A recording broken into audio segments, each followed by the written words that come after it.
आज जो ये वर्ड देख रहे हैं ना, ये सिमिलर वर्ड्स कहलाते हैं, मतलब इनके सेंस ऑफ ह्यूमर एक है हमारे साथ। ये वाकई में आप समझिएगा एक बारी। जैसे कई बार ही और लिसन में क्या फर्क है, क्राई और वीप में क्या फर्क है, ब्रेक में क्या फर्क है, थोड़ा इसके बारे में चलते हैं। देखिए, हियर सुना होगा और लिसन सुना होगा। लिसन सॉन्ग सुना है?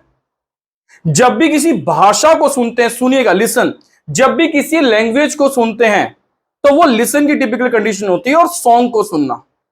और अगर कोई नेचुरल साउंड प्रोड्यूस हो रहा है, जैसे पंखे का साउंड, ड्रम का साउंड, और जो बारिश होती है ना बाहर, वो जो साउंड आप सुनते हैं वो सब हियर की टिपिकल कंडीशंस होती हैं। बात समझ में है? कभी आपने सुना होगा आई एम लिसनिंग सॉन्ग, क्या सुना है? कभी सुना है लिसनिंग ड्रम? नहीं। कोई भी नेचुरल साउंड जो आपके पास, वैसे नेचुरल का अननेचुरल भी हो सकता है, जो आपके कानों तक आ रहा है वो हियर होता है। समझ में आया? दो डिफरेंस देखने को मिल रहे हैं, हियर और लिसन। कोई डाउट? कोई डाउट नहीं, ठीक। नेक्स्ट है क्राई और वीप। दोनों ही रोना होता है, पर दोनों में डिफरेंस है रोने का। रोना मींस एक होता है क्राई, जिसे बच्चा चिल्ला चिल्ला कर रोता है, समझ में आ गया, और एक होता है वीप, सहम के रोना, जैसे मोसी लड़की रोती, आंसू भी यहीं आते हैं, ठीक है। वो होता है वीप, गुमसुम, जिसमें बिल्कुल साइलेंट तरीके से रोना हो, आंसू भी आ रहे हो, बस यहीं पे ये होता है। और एक लड़के रोते हैं, कभी चिल्ला रहे तो बस मुंह सब सान लेते हैं, वो होता है, दैट इज कॉल्ड क्राई। चिल्ला चिल्ला के रोना क्राई, और वीप सहम के रोना। दोनों समझ में आ गया? अब देख लीजिएगा आप कैसा रोते हैं, सहम के रोना वाला है, फिर देख लीजिएगा ना। अब ब्रेक और प्लग, दोनों का ही मतलब तोड़ना होता है, तोड़ना। पर आज के बाद आप ये समझ जाएगा कि तोड़ने को कैसे यूज करते हैं। मैंने एक वर्ड लिखा हुआ है कि ब्रेक में फूल, फल और तारे। पर तारे तो हमारे एक स्टूडेंट पूछ रहा था, दिमाग से कुछ पूछ रहे थे ना, तारे कैसे तोड़े? तो बेटे प्यार में टूटते हैं वो तारे। फूल, फल, जब भी हम किसी फूल को तोड़ते हैं तो प्लग करते हैं, वो ब्रेक नहीं करते, ध्यान रखिएगा। फूल, फल और तारों को अगर कहीं फल तोड़ने जा रहे हैं उसे प्लग बोलते हैं। क्या बोलते हैं? इसके अलावा हम और कुछ बात करें तो जैसे कोई ये पेन है, ये ब्रेक हो सकता है, कोई स्टिक ब्रेक हो सकती है, कोई भी। बट कानून तोड़ना, वो ब्रीच, वो थोड़ा सा अलग सेगमेंट है। तो फिलहाल लोकल वर्ड में नहीं, अभी शुरू करा है तो जानना शुरू करिएगा प्लग और ब्रेक में क्या फर्क है।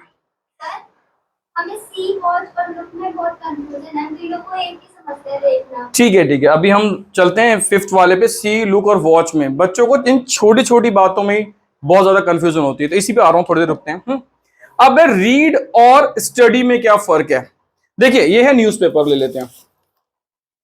रीड मींस पढ़ना।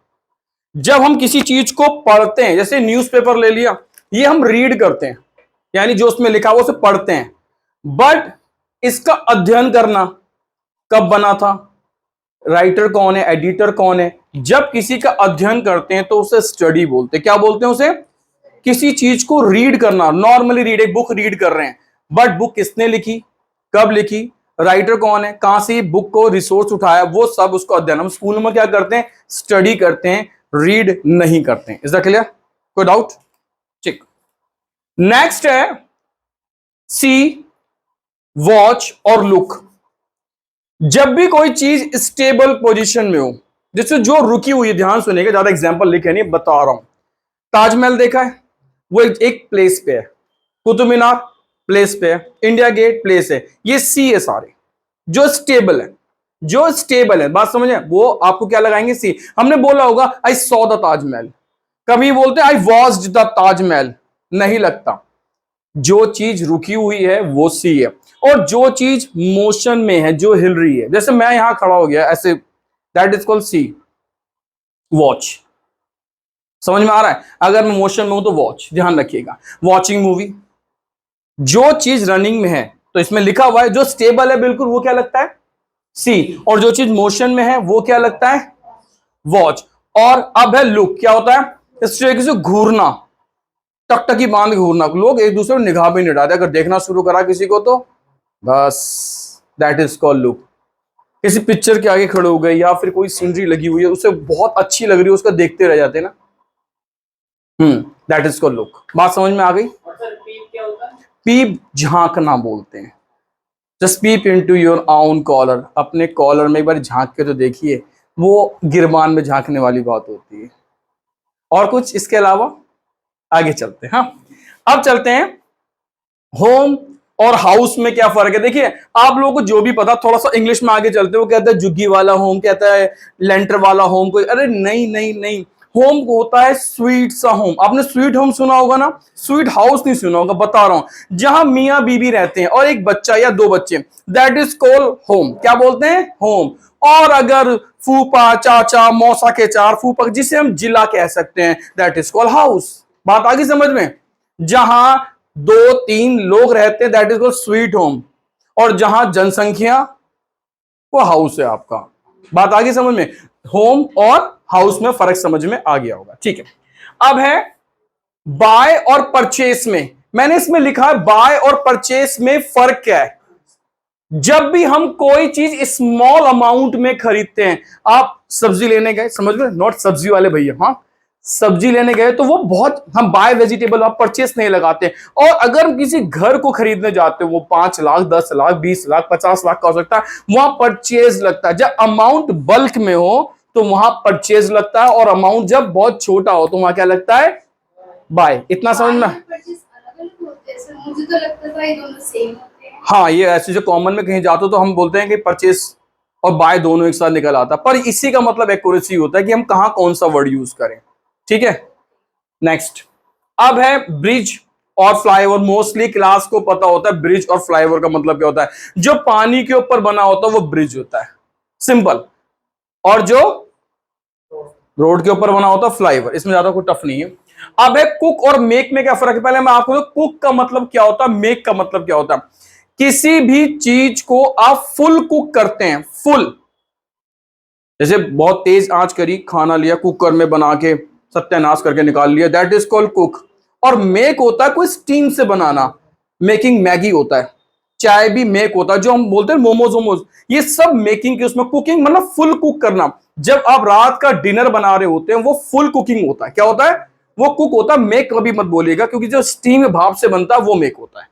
विदाउट गो, विजिट और अराइव में क्या फर्क है? गो, विजिट और अराइव, जहां हम डेली, जी तीनों अलग है।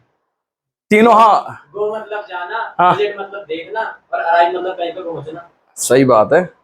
अच्छा, सही है, रट्टाफिकेशन वाली इंग्लिश चल रही सर, जी वाली है ना। गो टू स्कूल बताते हैं, जहां हम रेगुलर विजिट करते हैं, जहां हम डेली जाते हैं, वहां गो लगाएंगे। जाने का मतलब समझा रहा हूं, जहां हम daily, I go to school सुना होगा, कभी बोला है विजिट टू स्कूल? नहीं, कभी आई अराइव कभी नहीं बोलना। कोई मंदिर जा रहा, डेली जा रहा, I go to temple, I go to, जहां डेली आना जाना है वो गो है। और जहां पे आप विजिट करते हो हफ्ते में, 2 हफ्ते में, 3 महीने में, 1 साल में 3-4 बार। मैं ताजमहल इस साल में जनवरी में गया, फरवरी में गया, मार्च में भी गया, तो मैंने वो विजिट करा। क्या करा? I have visited Taj Mahal 2 and 3 times। इतना समझ में आया?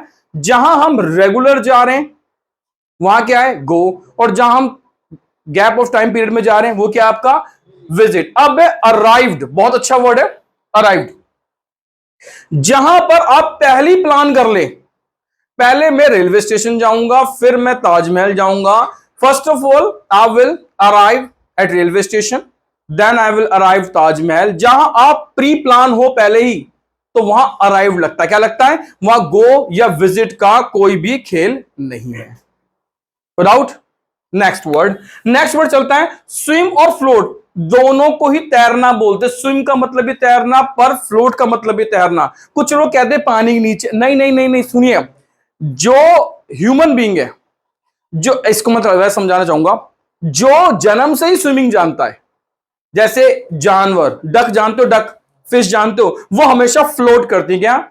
जो जन्म से ही स्विमर होता है, उसको सिखाने तो कोई आ नहीं रहा, तो वहां फ्लोटिंग कहते हैं। क्या बोलते हैं? फ्लोटिंग कहते हैं। क्या बोलते हैं? फ्लोटिंग। और जो सीखता है उसे हम स्विमिंग कहते हैं। हम ह्यूमन सीखते हैं ना, हम स्विमिंग करते हैं, वो फ्लोटिंग करते हैं। कोई डाउट? ठीक, नेक्स्ट है कैरी। यहां थोड़ा सा ध्यान से, 2-3 चीजें थोड़ा सा अजीब से वो बोले। कैरी और टेक में क्या फर्क है? देखिए, कोई निर्जीव चीज है, मैं carry, non living, living, non living, मैं अपने साथ इसे ले जा रहा हूं, आई एम कैरिंग दिस। और कोई ह्यूमन बीइंग है, वो जीवित है, आई एम कैरिंग ह्यूमन, नहीं, मैं उसे ले जा रहा हूं, I M taking him or her, whatever you want to speak. जब किसी जीवित को ले जाने की बात हो रही हो तो वहां टेक लगता है। क्या लगता है? I am taking him into hospital, यानी मैं उसको हॉस्पिटल ले जा रहा हूं। बट मैं कोई चीज कैरी कर रहा हूं, ये की कैरी कर रहा हूं, आई एम कैरिंग दिस की। क्लियर हो गया? जीवित और जो नहीं है, नॉन लिविंग और लिविंग थिंग में ध्यान से देख लीजिएगा। अब कीप, पुट और प्लेस, तीनों ध्यान से देख लीजिएगा। एक एग्जाम्पल दे रहा हूं। कीप का मतलब ही रखना, प्लेस का मतलब भी रखना और पुट का मतलब भी रखना होता है। अगर मेरे हाथ में ये पेन है और मैं इस पेन को यहां रख रहा हूं, I am keeping this pen, ध्यान रखिएगा, हाथ से ये पेन वहां रखा गया तो कीप ही लगेगा, आप पुट नहीं कर सकते। बट इस पेन को यहां, ये पेन यहां रखा हुआ, इसकी पोजीशन चेंज मैं यहां करने जा रहा हूं। देखिए जब मैं पुट लगा रहा हूं, I am putting this pen over here. जब यहां, अब मेरे हाथ में पेन है, मैं अपने पेन अपने हाथ से रख रहा हूं तो उसको क्या बोलना है? कीप। क्या बोलना है? जब ये यहां से मैं बोल रहा हूं इसको उठा के वहां रखना है तो पुट। क्या रखना है? पुट। और इसके बाद लिखा हुआ है जस्ट प्लेस। हमारे घर में अलमीरा होता है, फ्रिज होता है, इसको ना वहां थोड़ा सा मैं ऐसे इधर उठा के रख दे या उधर सरका दे तो हम बोलते हैं प्लीज प्लेस इट। क्या बोलते हैं? इसको ना वहां थोड़ा अलमारी है उसको थोड़ा सरका दियो तो प्लीज प्लेस इट बोलते हैं। कीप मत बोलिएगा, पुट मत बोलिएगा या पुट ऑन मत बोलिएगा। कीप अलमीरा ओवर हियर, वहां कीप कर दो। नो, गलत हो गया। क्या लगेगा यहां पे? Place it. क्या बोलना चाहिए? Place it. इसको प्लेस इट कर दीजिए। बात समझ में आ गया? ठीक।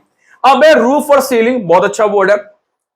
आप जानते हैं ये हाथ है, ये मान लीजिए ये हो गया रूफ, क्या हो गया, और ये हो गया सीलिंग। तो आपने सीलिंग फैन सुने हैं ना कभी, पंखे, तो ऐसे याद हो जाएगा।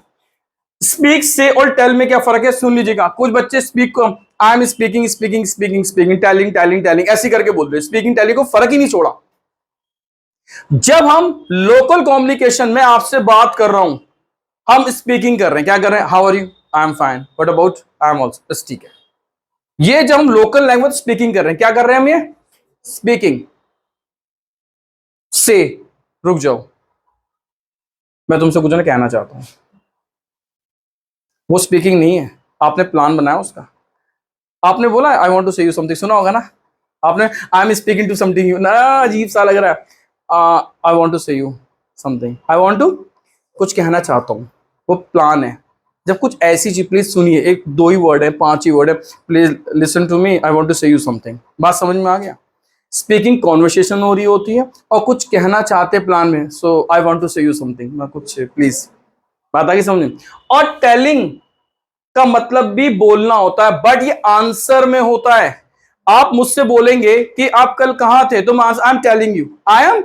जब हम आंसर की कंडीशन, हम आंसर के प्लेस पे बैठे हैं तो वो क्या लगता है? वो टेलिंग लगता है। स्टार्टिंग में ना, listen to me, I am telling you everything, किसी ने पूछा है नहीं, तुमने सारी बातें टेल कर दी, सारी बातें टेल कर दी। तो ध्यान रखिएगा, जब हम कम्युनिकेशन करते हैं, किसी से बात कर रहे हैं, वो स्पीकिंग होता है, कुछ कहना चाहते हैं तो से तो अब तो याद हो ही जाएगा, और टेल तो आंसरेबल होता है, टेल तो आंसरेबल होता है। हाँ, जितने भी यूट्यूबर्स हैं भाई, जितने भी वॉच बच्चे कर रहे हैं, उसका स्क्रीनशॉट ले लीजिएगा। थोड़ा सा हट जाता हूँ, आसान रहता है, पूरे टाइम तो मैं खड़े होकर बोलता रहा। आ गया?